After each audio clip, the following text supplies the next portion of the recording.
Hi, I'm Movie Girl, and this is the film Elevation. Mankind is nearly wiped out by mysterious monsters that don't rise above a certain height. A scientist who lives in the mountains goes down to find a way to kill them. The movie begins with military negotiations. Unknown monsters that have been hiding for thousands of years emerge from a crack in the ground. The remnants of humanity hide in the mountains because the monsters don't go above 8,000 feet. 3 years later, in the mountains of Colorado, a boy named Hunter descends below the safe line to look through binoculars at a settlement on another mountain. But what is that noise in the forest? The boy runs to the border of the safe height, but he is already being chased by a monster, which is visible by a red light.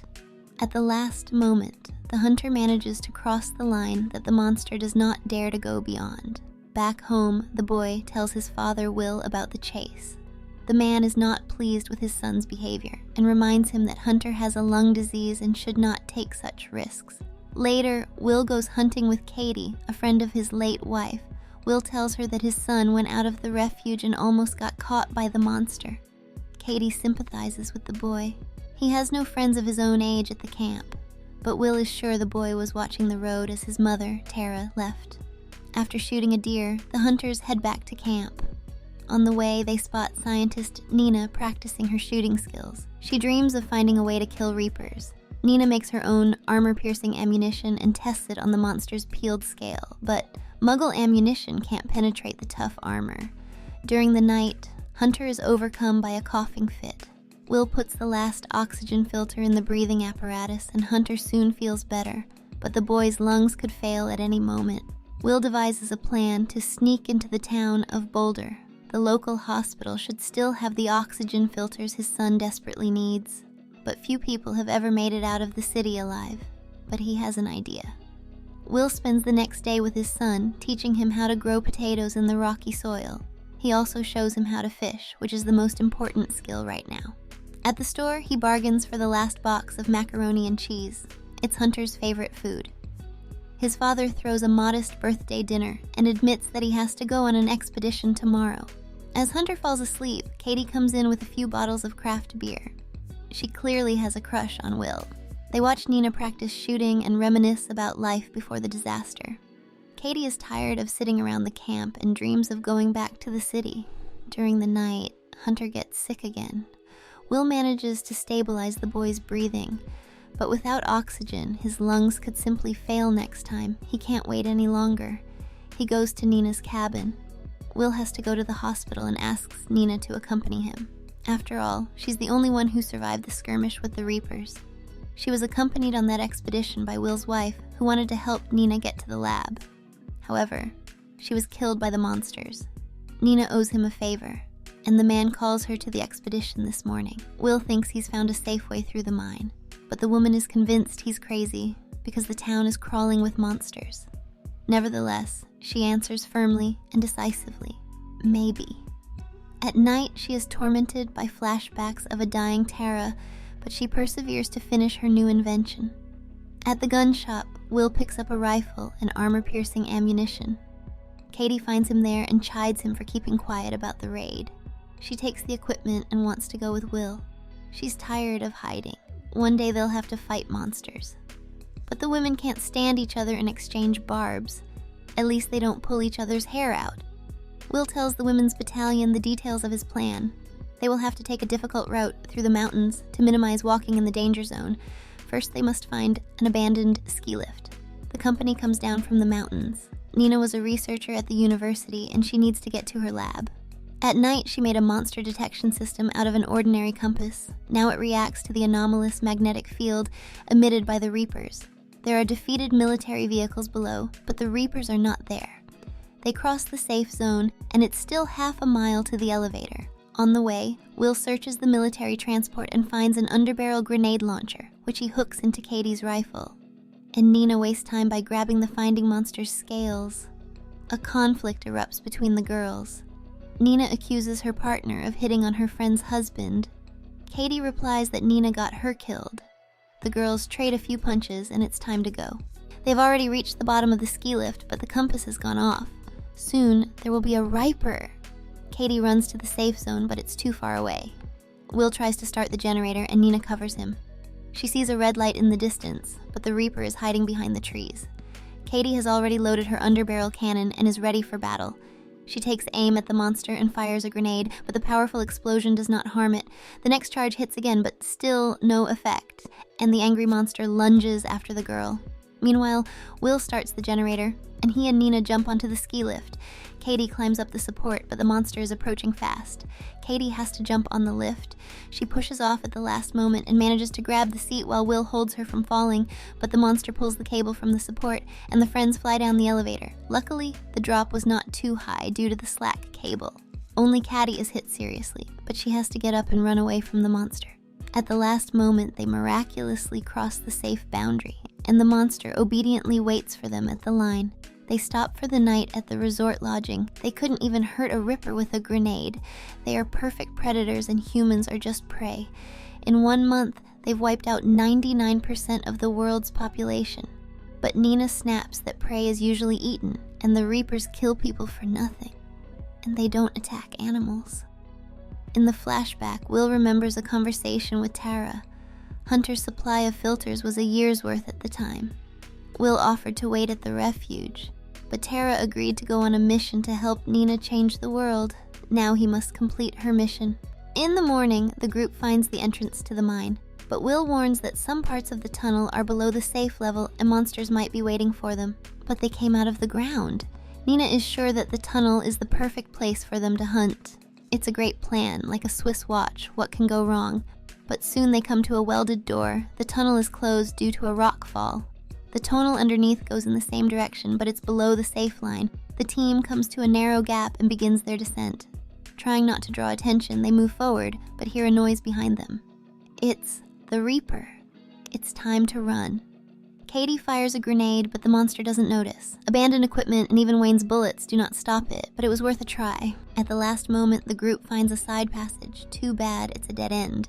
The team turns off their flashlights and even stops breathing because the Reapers can sense carbon dioxide.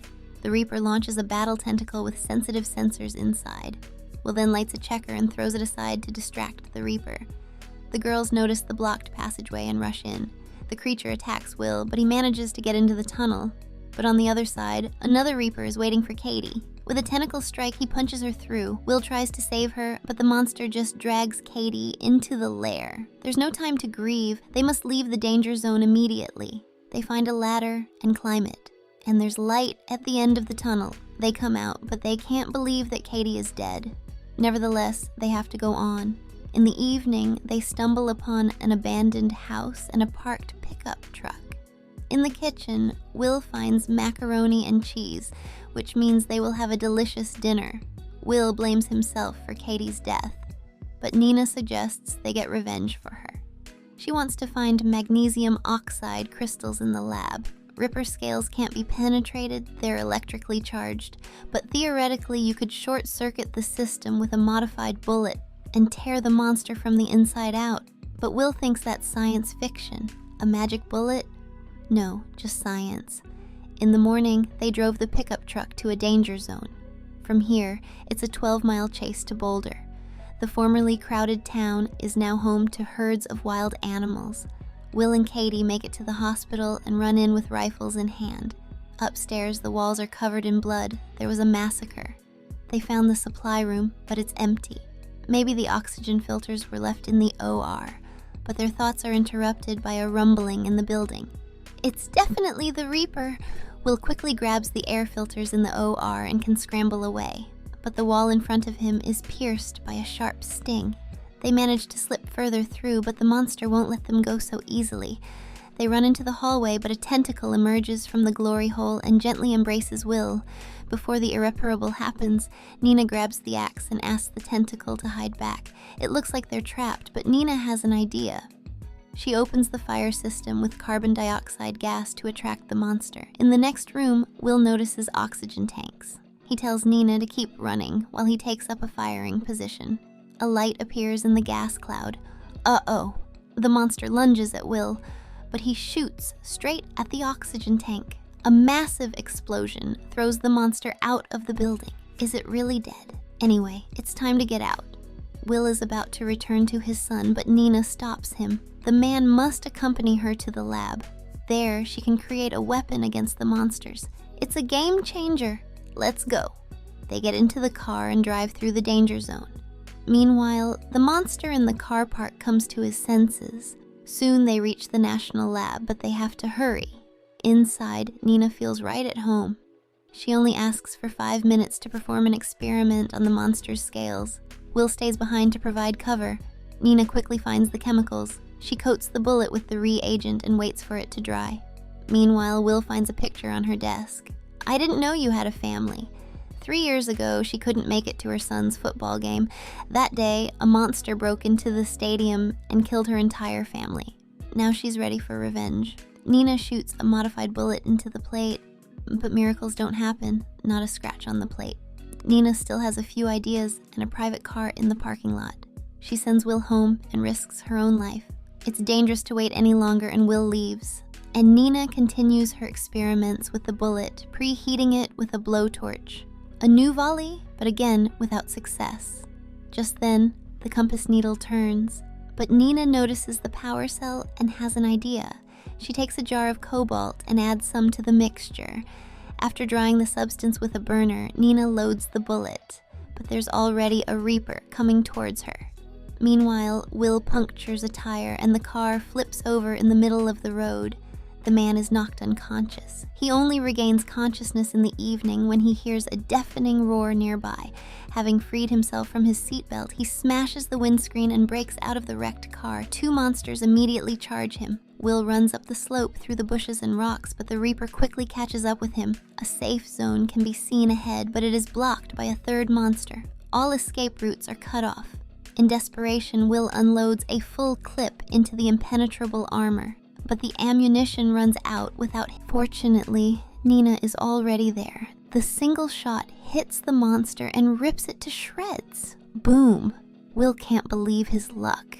And Nina blows up the 2nd monster, but the 3rd one dodges the shot and gets closer. But he can't escape the magic bullet either. This should be ruled illegal. The inside of the Reaper looks more like a cunning mechanism. That's why they won't go beyond a certain limit. Are these machines designed to kill people? But who programmed them? The unusual mechanism suggests aliens or Chinese, but it's not certain. Will and Nina make their triumphant return to camp. To announce the first Reaper defeated, Nina raises a pirate flag over the camp. The news quickly spreads to the neighboring settlements, and Nina begins mass-producing magic bullets. Now the armed squad is ready to take the fight to the Reapers. The explosions of the bursting monsters now echo throughout the area. Humanity has won again, and that deserves a like.